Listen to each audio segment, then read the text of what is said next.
नमस्कार, जय हिंद दोस्तों इससे पिछली वाली क्लास में हम लोगों ने हड़प्पा सभ्यता के बारे में बातचीत किया। बेसिकली आज की क्लास के माध्यम से हड़प्पा सभ्यता से संबंधित हम लोग उत्तर लेखन के बारे में बातचीत करेंगे। जो लोग इस प्रोग्राम से नहीं जुड़े हैं, स्क्रीन पर आपको एक व्हाट्सअप नंबर दिखाई दे रहा है।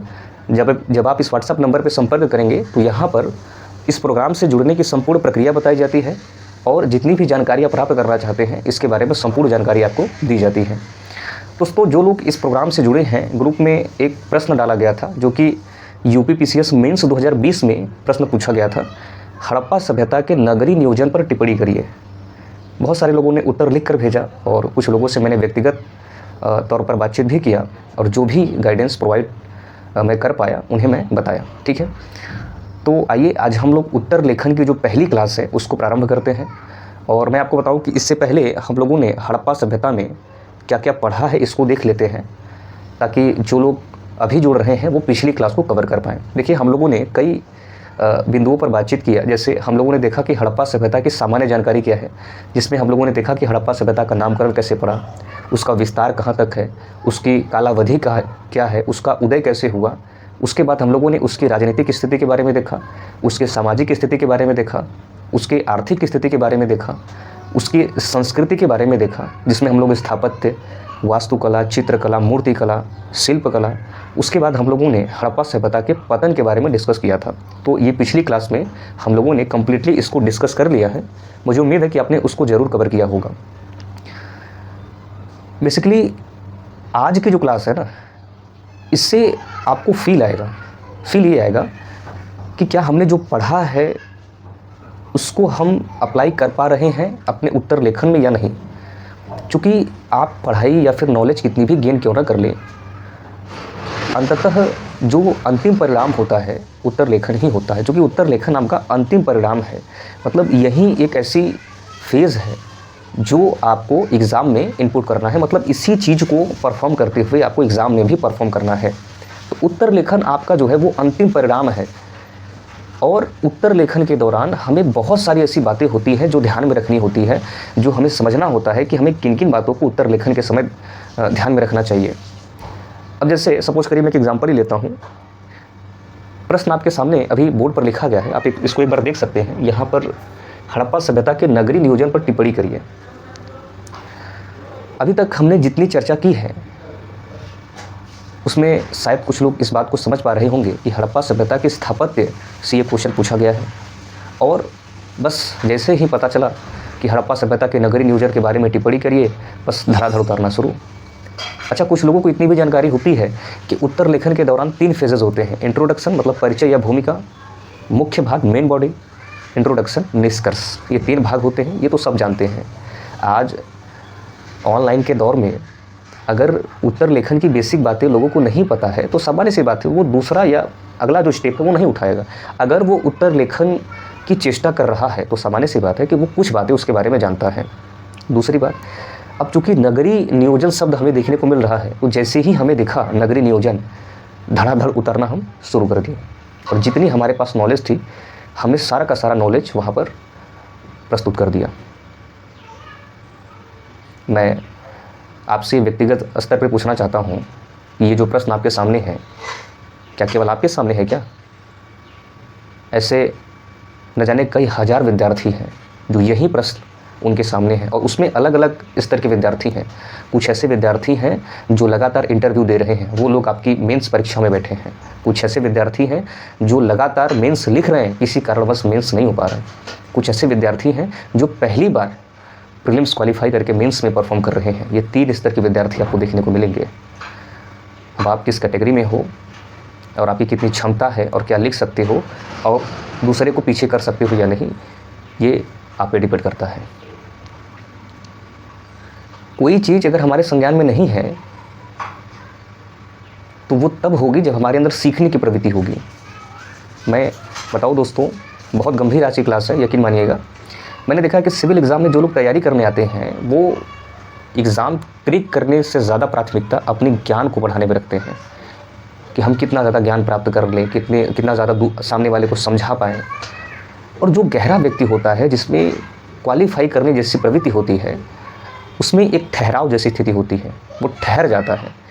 अगर उसको लगता है कि मेरा परफॉर्मेंस या फिर कहीं ना कहीं मेरी रिप्रेजेंटिंग उतनी बेहतर नहीं है, तो कुछ ना कुछ कमी ज़रूर है। तो एग्ज़ामिनर कभी इस बात की अपेक्षा आपसे नहीं करता है कि आपके पास जानकारी या फिर नॉलेज कितनी है, बल्कि पूछे गए प्रश्न का उत्तर केवल आपसे पूछता है। दोस्तों, मैं आपको बताऊं, जैसे इसी प्रश्न के बारे में मैं चर्चा करूं, लेकिन उससे पहले कुछ ऐसी बातें हैं जो आपके साथ मैं डिस्कस करना चाहता हूं यहाँ पर, कि उत्तर लेखन के दौरान हमें किन किन बातों को ध्यान में रखना चाहिए और क्या प्रक्रिया होनी चाहिए। क्योंकि देखिए, जब सिस्टमैटिक तरीके से आप नहीं चलेंगे ना, तो ऐसा गिरेंगे कि फिर दोबारा हो सकता है कि हिम्मत ही ना हो कि मैं फिर से उठकर तैयारी करूं, है ना। तो चूँकि इस चीज़ को जब तक आप नहीं समझेंगे ना, तो आपके अंदर एक उत्तेजना आएगी और ना ही आप अपनी गलती को एक्सेप्ट कर पाएंगे कि वास्तव में हमने गलती की थी, इसलिए मैं अनसेलेक्ट हो गया। समझ रहे हैं? आइए कुछ देखते हैं कि उत्तर लेखन के दौरान हमें किन किन बातों को ध्यान में रखना चाहिए। जैसे मुझे लगता है कि जो सबसे पहली बात है वो ये है कि प्रारंभ कहाँ से करें। ठीक है, प्रारंभ कहाँ से करें। उसके बाद इसकी मुख्य मांग क्या है। ठीक है, दूसरी बात, इसका निष्कर्ष क्या हो सकता है। तीसरी बात, शब्द सीमा। चौथी बात, समय सीमा।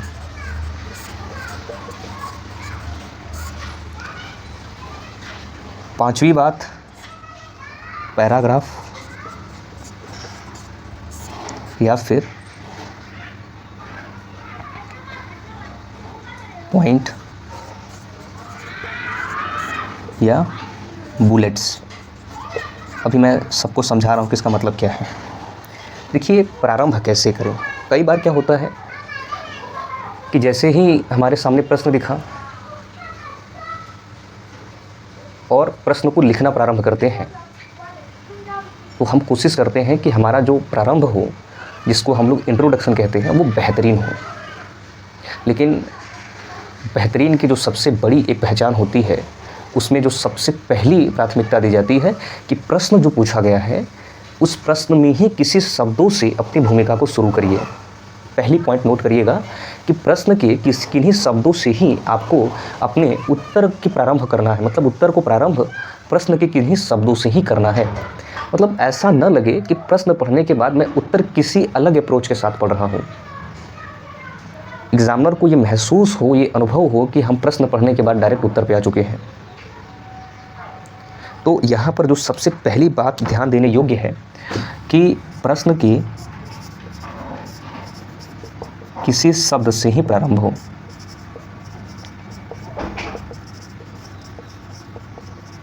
ठीक है। मुख्य मांग। देखिए, मुख्य मांग ये सबसे इम्पोर्टेंट पोर्शन होता है। अभी इसके बारे में मैं बातचीत करूँगा। निष्कर्ष। निष्कर्ष हमेशा सकारात्मक होना चाहिए। क्या निष्कर्ष हमेशा सकारात्मक होना चाहिए। शुरुआती दौर में अभी आपको शब्द सीमा पर ध्यान नहीं देना है। ठीक है। और समय सीमा की ध्यान 50 और 50% लेकर चलना चाहिए कि हमें पता हो कि हाँ, हमें समय सीमा भी दी गई है, और अगर मान लीजिए ज़्यादा समय लग जाता है तो कोई बहुत बड़ी बात नहीं है। पैराग्राफ या फिर पॉइंट्स, ये दोनों इम्पोर्टेंट हैं। आइए थोड़ा सा समझते हैं। जैसे अगर मैं बातचीत करूं, तो जो विद्यार्थी नए होते हैं उनमें एक जो सबसे बड़ी प्रवृत्ति पाई जाती है कि किसी भी चैप्टर को पढ़ने के बाद जब वो फर्स्ट डे आंसर राइटिंग की शुरुआत करते हैं, तो उनकी जो सबसे बड़ी महत्वाकांक्षा होती है कि मैं उत्तर को बेहतरीन लिखूं, बहुत बेहतर लिखूं।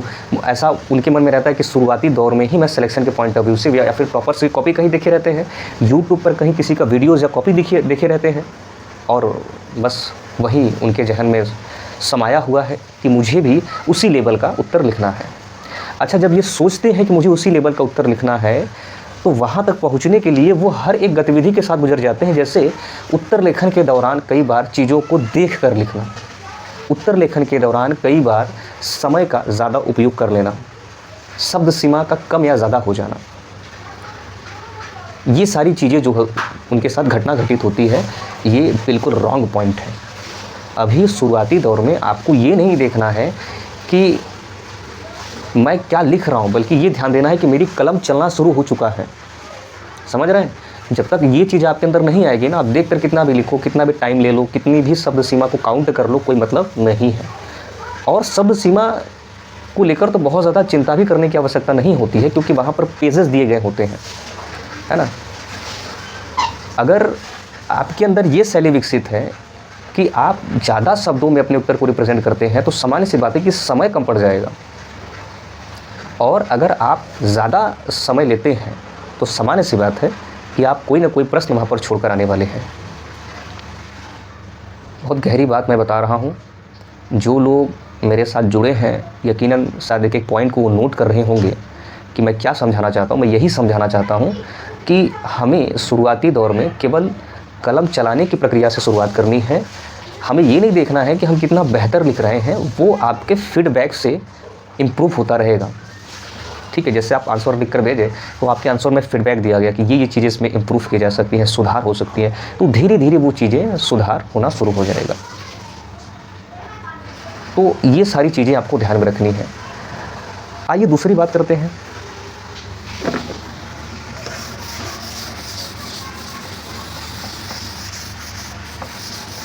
अब जैसे दूसरी बात मैं बातचीत करूं, एक एग्जांपल ही लेता हूं। अभी तक मैंने हड़प्पा सभ्यता के बारे में बातचीत किया कि हड़प्पा सभ्यता की सामान्य जानकारी क्या रही, तो उससे तो प्रश्न पूछा जाने वाला है नहीं, वो आपकी केवल नॉलेज के लिए है। फिर उसके बाद हमने इसकी राजनीतिक के बारे में बातचीत किया कि इसकी राजनीतिक कैसी हो सकती है। उसके बाद हमने इसके सामाजिक दशा के बारे में बातचीत किया कि इसकी सामाजिक दशा क्या हो सकती है। उसके बाद हमने इसकी आर्थिक दशा के बारे में बातचीत किया, और उसके बाद हमने इसकी सामाजिक, आर्थिक, राजनीतिक और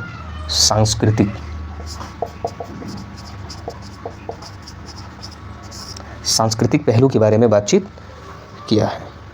ये बाकी पतन वगैरह छोड़ दीजिए। अभी आप देखेंगे कि ये चारों जो शब्द है एक दूसरे से इंटरलिंक है।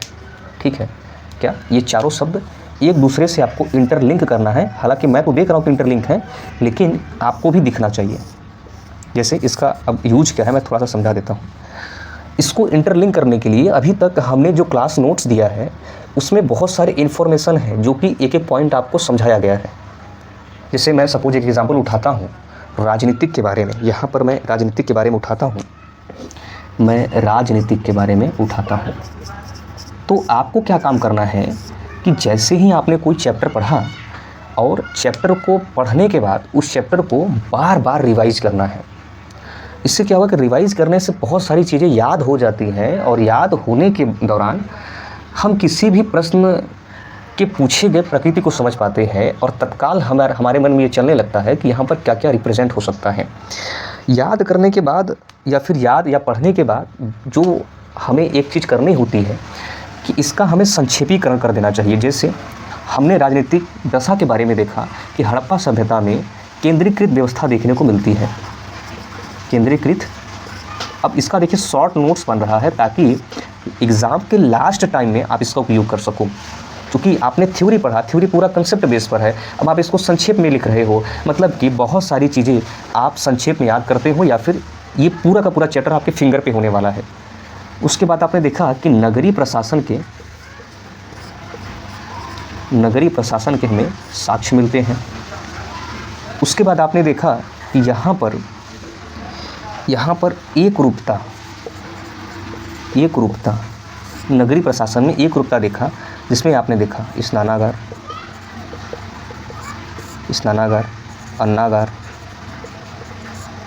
अन्नागार, ठीक है। उसके बाद ईंटों का आकार, ठीक है। उसके बाद माप तौल, मिट्टी के बर्तन, ये। अब बस आपने इसको बुलेट पॉइंट्स में इतना उतार लिया। अब उतारने के बाद क्या होता है कि आपको पूरा राजनीतिक पढ़ने की ज़रूरत नहीं, क्योंकि जब आप बार बार पढ़ रहे होते हैं तो बहुत सारे कंसेप्ट आपके क्लियर ऑलरेडी हो चुके होते हैं। तो जब आप इन सारी चीज़ों को देखते हैं तो इसको पैसेज फॉर्म में बनाने की क्षमता आपके अंदर विकसित हो जाती है। अब मान लीजिए, सपोज करिए यहाँ पर चूँकि मैं 2 उठा रहा हूँ ताकि मैं दोनों को इंटरलिंक कर पाऊँ आप और आप समझ पाएँ कि वास्तव में मैं क्या समझाना चाहता हूँ। उसके बाद मान लीजिए हम बातचीत करें आर्थिक के बारे में, ठीक है, कि बेसिकली इसके आर्थिक से हमें किन किन पॉइंट को देखने को मिल रहे हैं। जैसे पशुपालन, कृषि, व्यापार और शिल्प, ठीक है। अब देखिए, कोई भी सभ्यता है उसका विकास उसके आर्थिक दशा पर निर्भर करता है। उसकी जो सारी की सारी व्यवस्था है वो आर्थिक दशा पर ही निर्भर करता है कि वास्तव में उसकी आर्थिक स्थिति कैसी थी। जैसे भारत एक विकासशील देश है, तो सामान्य सी बात है कि विकसित देशों की अपेक्षा उसमें बहुत सारे ऐसे संसाधन हैं जिसकी कमी है। लोगों तक उन संसाधनों की पहुंच बहुत कम है, और संसाधनों की पहुंच कम है तो सामान्य सी बात है कि हर व्यक्ति तक शिक्षा का पहुंच पाना बहुत मुश्किल है। और ज़रूरी नहीं कि हर व्यक्ति विकास की मुख्य धारा में शामिल हो। तो कहने का मतलब ये है कि हम अर्थव्यवस्था में जैसे पशुपालन, कृषि, व्यापार या शिल्प जैसी हमें गतिविधि देखने को मिल रही है। इसका मतलब ये है कि इन सारी चीज़ों का संबंध ज़रूर कहीं न कहीं राजनीतिक व्यवस्था से रही होगी। अगर वहाँ पर व्यापार जैसी प्रक्रिया अपनाई जा रही है तो जो केंद्रीकृत प्रशासन है, जो नगरीय प्रशासन है, कहीं न कहीं वो भी इसको कंट्रोल कर रही होगी। कहीं न कहीं वो किसी न किसी प्रशासन की देख रेख में व्यापार को संचालित किया जा रहा होगा। और अगर व्यापार जैसे साक्ष्य हड़प्पा सभ्यता से मिलते हैं तो ये न केवल स्थानीय स्तर पर बल्कि विदेशों से भी इसके व्यापार मिलते हैं। जैसे मेसोपोटामिया हो गया, अफगानिस्तान हो गया, इन सब से व्यापार इसका हो रहा है।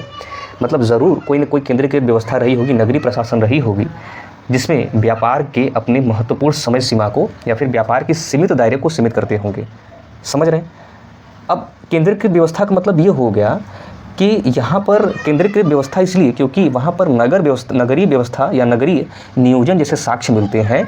और ये नियोजन तभी पॉसिबल है जब कोई ऐसा नगरीय प्रशासन हो। जैसे नगरीय प्रशासन होने का जो सबसे बड़ा प्रमाण है कि आप देखेंगे कि प्रत्येक घर की जो नालियाँ हैं वो मुख्य नालियों से जुड़ जा रही हैं। प्रत्येक घर के जो दरवाजे हैं वो कहीं ना कहीं सड़कों के मुख्य दरवाज़ों की तरफ हमें देखने को मिलते हैं, ठीक है। नगरीय प्रशासन की बात करें तो आप जानते हैं कि नगर मुख्यतः 2 भागों में बटे थे, पूर्वी भाग, पश्चिमी भाग।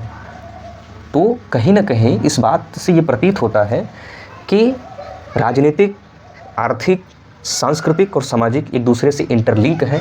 और हमें इसी कंसेप्ट को ध्यान देखिए, मैं जो बताना चाहता हूँ अगर आप केवल उस उद्देश्य को समझ गए ना तो ये काम आप मुझसे बेहतर कर सकते हो दोस्त, ठीक है। ऐसा नहीं है कि केवल, हो सकता है बहुत सारी ऐसी चीज़ें होंगी जिसको मैं समझा नहीं पा रहा हूँ और आप बेहतर तरीके से उसको कर सकते हैं। तो कहने का मतलब ये है कि ये चीज़ आपको करनी है कि हर किसी को इंटरलिंक कर देना है। आपको इतनी बेहतरीन तरीके से इसको करना है और हर जो पॉइंट्स है उसका आपको संक्षेपीकरण कर देना है। तो संक्षेपीकरण करने से आप में बहुत सारे इम्प्रूवमेंट देखने को मिलेंगे, ठीक है। ये पहली बात रही। अब आइए बातचीत करते हैं कि किसी प्रश्न के माध्यम से बातचीत करें, जो कि मैंने एक प्रश्न लिखा है। तो अब इस प्रश्न में, अब चूँकि प्रश्न के माध्यम से ही समझते हैं कि उत्तर लेखन हमें कैसे करना चाहिए। देखिए दोस्तों, यहाँ पर प्रश्न दिया गया है हड़प्पा सभ्यता, मतलब एक तो हमारे लिए ये की पॉइंट है नगरीय नियोजन पर टिप्पणी करना है। क्या टिप्पणी करना है? देखिए, हड़प्पा सभ्यता ये आप, चूँकि ये आपकी एक सीमित, ये सीमित मतलब ये विस्तार, ये सीमित, और या फिर आप ये कह सकते हैं कि ये सीमा को बताता है कि आपको हड़प्पा सभ्यता के बारे में ही लिखना है, ठीक है। ये इसका मुख्य भाग हो गया, ठीक है। ये क्या हो गया? इसका मुख्य भाग हो गया। और ये जो है ये आपको डायरेक्शन मतलब दिशा दे रहा है कि किस दिशा में आपको अपने उत्तर को रिप्रेजेंट करना है, ठीक है। अब जैसे मान लीजिए हड़प्पा सभ्यता के नगर नियोजन के बारे में टिप्पणी करिए, तो चूंकि हड़प्पा सभ्यता अपने नगर नियोजन के लिए ही जानी जाती है, इसलिए सामान्यतः ये बात सभी जानते हैं और लिखना प्रारंभ कर देते हैं कि हड़प्पा सभ्यता मुख्यतः 2 भागों में बटा था, पश्चिमी भाग, पूर्वी भाग। इसमें उन्नत जल प्रबंधन की व्यवस्था मिलती है, सड़कें संपूर्ण पर होती हैं, ठीक है। प्रत्येक घरों में नालियों के साक्ष्य मिलते हैं और प्रत्येक घर की नालियाँ मुख्य नाले से मिल जाती हैं। नालियों में जो है, प्रत्येक नालियों में जो एक कह सकते हैं कि ढकी हुई नालियाँ हैं जहाँ पर स्वच्छता की विशेष ध्यान दी गई है, तमाम प्रकार की चीज़ें वहाँ पर रिप्रेजेंट करना प्रारंभ कर देते हैं। देखिए, ये मुख्य मांग तो है, इस बात में कोई दो राय नहीं है कि मुख्य मांग में बेसिकली हमें नगर नियोजन के बारे में ही बताना है। बट यहाँ पर ये जो दिशा आपको दिया जा रहा है कि टिप्पणी करिए, तो टिप्पणी का विशेष मतलब आपको पता होना चाहिए। इसका मतलब ये होता है कि आप क्या सहमत हैं या फिर असहमत हैं। ठीक है, देखिए, यूपीपीसीएस या सिविल सर्विसेज एक ऐसी एग्ज़ाम है जो आपके व्यक्तित्व का परीक्षण करते हैं। अब चूँकि मैंने आपको बताया कि जैसे ही ये प्रश्न लिखा, नए विद्यार्थी होते हैं या फिर वो विद्यार्थी जो सही चीज़ों को नहीं समझ पाते, कई बार क्या लगता है कि हम छिछले ज्ञानों को लेकर बैठे होते हैं, तो हमें लगता है कि हम बहुत कुछ जान रहे हैं। जब वास्तव में आप रियल डेप्थ में जाते हैं तब आपको पता चलता है कि हम बहुत कुछ ऐसी चीज़ें हैं जो नहीं जानते हैं। तो कहने का मतलब ये है कि जैसे ही आप लिखा, आप नगर नियोजन के बारे में रिप्रेजेंट करना शुरू करते हैं, तो एग्जामिनर को ये ज़रूर पता चल जाएगा कि ज़रूर इसके पास नॉलेज क्या दिखता है ना। जबकि सिविल सर्विसेज में या प्रशासन के क्षेत्र में वो व्यक्ति चाहिए जिसका व्यक्तित्व इतना बेहतर हो कि वो किसी भी चीज़ या किसी भी सिचुएशन को तत्काल हैंडल कर पाए, है ना। सहमत या असहमत, सपोज दैट टिप्पणी का मतलब आपको समझाता हूँ मैं। जैसे आप कोई वीडियो देखते हो तो उसके नीचे कमेंट का ऑप्शन आता है, कमेंट लिखा रहता है अंग्रेजी में। उस कमेंट का मतलब ये होता है टिप्पणी करिए। अब आपको कोई वीडियो अच्छी नहीं लगी तो ये नहीं लिखते हो कि यार थोड़ा अच्छे से बनाया करो, क्या बना रहे हो फालतू चीज़ें। कोई वीडियो अच्छी लगती है तो आप कहते हो वाह बहुत अच्छी वीडियो है। तो वहाँ पर आप अपनी सहमति और असहमति को रिप्रेजेंट कर रहे हैं। तो यहाँ पर प्रश्न की डायरेक्शन को आपने क्या समझा कि हड़प्पा सभ्यता के नगरीय नियोजन, मतलब आपको नगर नियोजन के बारे में नहीं बताना है, वो जान रहा है। आपको ये बताना है कि क्या आप इसके नगरीय नियोजन से सहमत हैं या फिर नहीं है। बात को समझ रहे, फिर से एक बार समझिएगा। देखिए, जो प्रश्न पूछा गया है कि हड़प्पा सभ्यता के नगरीय नियोजन के बारे में टिप्पणी करिए, तो यहाँ पर सीमा का मतलब हड़प्पा सभ्यता के बारे में हमें बताना है। मुख्य मांग नगरीय नियोजन हो गया और टिप्पणी मतलब दिशा को रिप्रेजेंट कर रहा है कि हमें किन दिशा में अपने उत्तर को लेकर जाना है। मान लीजिए आप इस प्रश्न को इंट्रोडक्शन के साथ शुरू करते हैं, तो इसका जो सबसे पहला इंट्रोडक्शन, देखिए मैं यहाँ पर जितने भी चीज़ें कराऊँ, एक चीज़ और मैं बताऊँ, बहुत सारे मैंने यूट्यूब चैनल को भी देखा है, बहुत सारी ऐसी संस्थाएं हैं जो उत्तर लेखन के दौरान बच्चों को प्रश्न देते हैं और प्रश्न के बाद उत्तर लिख कर भेजते हैं। तो फीडबैक के तौर पर उनको टाइपिंग मोड में उत्तर की जो है एक मॉडल उत्तर उनको देते हैं कि देखिए ये मॉडल उत्तर है। मैं कई बार देखा तो हंसी भी आती है कि यार क्या। और ऐसे लोगों की प्रशंसा वही लोग करते हैं जो सेलेक्ट नहीं हो पाते, क्योंकि सिलेक्शन भी नहीं होगा ना। अगर ये चीज़ें अच्छी लग रही है तो यकीन मानिए फिर सिलेक्शन होगा ही नहीं भाई। सब्जेक्टिविटी में किसी एक सब्जेक्ट को या फिर सब्जेक्टिविटी के केस में आप ऑब्जेक्टिविटी को क्यों ला रहे हैं। जैसे ये प्रश्न हो गया तो इस प्रश्न में अलग अलग विद्यार्थियों की अलग अलग रिप्रेजेंटिंग होगी ना। तो किसी एक ही प्रश्न के अलग अलग तरीके हो सकते हैं, उसके अलग अलग उत्तर हो सकते हैं। तो आप क्यों ये बता रहे हो भाई कि इसमें क्या उत्तर हो सकता है। ऐसा कभी नहीं हो सकता, ये बिल्कुल रॉन्ग तरीका है। ठीक है, तो जो टाइपिंग मोड में चीज़ें मिले आप उसको बिल्कुल अवॉइड करिएगा और समझ जाइएगा कि ये केवल बस पैसा कमाने के पॉइंट ऑफ व्यू से है। ठीक है, तो किसी भी प्रश्न का उत्तर केवल एक ही नहीं हो सकता, अलग अलग हो सकता है कि मुझसे बेहतर इसका उत्तर कोई लिख सकता है। ठीक है, तो बस केवल आप एक प्रारूप दे सकते हैं, प्रश्नों की मांग को समझा सकते हैं, बस इतना। उससे ज़्यादा कुछ नहीं करना है भाई। उससे ज़्यादा करने के लिए उतनी क्षमता उसकी हमसे ज़्यादा रही होगी या फिर होगी, तभी सिलेक्शन वो ले पाएगा। ठीक है, इतनी बात को समझिएगा आप। तो जैसे मैं ये बात और इंट्रो में आप क्या लिख सकते हैं, तो आप यहाँ पर बता सकते हैं कि हड़प्पा सभ्यता भारत के पश्चिमोत्तर भाग में स्थित है। अच्छा, यहाँ पर ये मैंने जो शब्द यूज किया है ना, इसका कुछ मैं मतलब समझाना चाहता हूँ। यहाँ पर मैं आपको इंट्रोडक्शन नहीं बता रहा हूँ। ठीक है, देखिए जो पश्चिमोत्तर जैसा शब्द है ना, इसमें ये बताया जा रहा है कि भारत के बेसिकली किन किन भागों से हमें हड़प्पा सभ्यता के बारे में जानकारी मिलती है। ठीक है, भारत के बेसिकली किन किन भागों से हमें हड़प्पा सभ्यता के बारे में जानकारी मिलती है, ये बताएं। तो इतनी छोटे शब्दों में आप कितनी बड़ी बात कह रहे हो, ये देख रहे हो। तो इंट्रोडक्शन की शुरुआत आपके प्रश्नों के किन्हीं शब्दों से ही होना चाहिए, पहली बात। दूसरी बात कि इस बात को हमेशा ध्यान में रखना है कि जो प्रश्नों की प्रस्तुतिकरण है वो संक्षेप में होना चाहिए। वो ज़माना चला गया कि आप बहुत पैसेज फॉर्म में लिखे फिर नहीं, ये सब तरीके गलत है। ठीक है, क्योंकि एग्जामिनर को बहुत कम समय में बहुत ज़्यादा आउटपुट चाहिए। ठीक है, आप कम शब्दों में बहुत अधिक बात कह रहे हैं, ये इंपॉर्टेंट है। और चूंकि जब आप अधिक बात कहते हैं तो समय भी बचता है और अच्छा खासा नंबर भी आप गेन कर लेते हैं। अभी मैं बुलेट पॉइंट्स क्या होता है, उसको कैसे रिप्रेजेंट करना, ये मैं दिखाऊंगा। मत केवल पहले प्रश्न के एग्जाम्पल से केवल ये समझा रहा हूँ कि बेसिकली हमें उत्तर में क्या लिखना होता है। ये चीज़ें आप समझेंगे नहीं जब तक कोई मतलब नहीं है। तो इंट्रोडक्शन से हड़प्पा सभ्यता भारत के पश्चिमोत्तर भाग में स्थित है, जो अपने नगर नियोजन के लिए ही महत्वपूर्ण है। आप इसको लिख सकते हैं इंट्रोडक्शन में, और बहुत ज़्यादा आपको नहीं लिखना है यहाँ पर इंट्रोडक्शन, क्योंकि इसका मुख्य मांग ये नगरीय नियोजन है मेरे भाई। ठीक है, आप नगरीय नियोजन को बेहतर तरीके से रिप्रेजेंट करोगे। अब यहाँ पर आपको बताना है कि क्या आप नगरीय नियोजन से सहमत हैं या फिर नहीं सहमत हैं। एक बात और मैं बताऊं कि हम लोग वर्तमान की प्रमुख ढांचागत जो विकास है या फिर प्रमुख जो संसाधन उससे तुलना करते हैं। जैसे वर्तमान में सड़कें जो हैं, इंफ्रास्ट्रक्चर, आप देखेंगे कि सामान्य सी बात है कि कहीं ना कहीं बेहतर बनाने का प्रयास किया जा रहा है और ग्रिड पैटर्न पर ही है। उस समय हड़प्पा सभ्यता की सड़कें भी ग्रिड पैटर्न पर थी। तो हम ये समझते हैं कि आज की ऐसी चीज़ें या फिर आधुनिकीकरण हमें देखने को मिल रही है जिसमें हम ऐसी कुछ टेक्नोलॉजी की तरफ जा रहे हैं, ऐसी विकास की मुख्य धारा की तरफ जा रहे हैं जो कि ये कई हज़ार वर्षों पूर्व की बात है। समझ रहे हैं, क्योंकि आज की हम परिप्रेक्ष्य में उस समय की तुलना करते हैं। समझ रहे हैं, तो ये चीज़ें आपको ध्यान में रखनी है। तो आपको क्या मैंने बताया कि हड़प्पा सभ्यता मतलब कि आपको सीमा ध्यान में रखना है कि हमें कहाँ से कहाँ तक लिखना है और मुख्य मांग क्या है और हमें किन किन बातों को ध्यान में रखना चाहिए या फिर दिशा क्या। तो जो टिप्पणी हो गया, व्याख्या करें,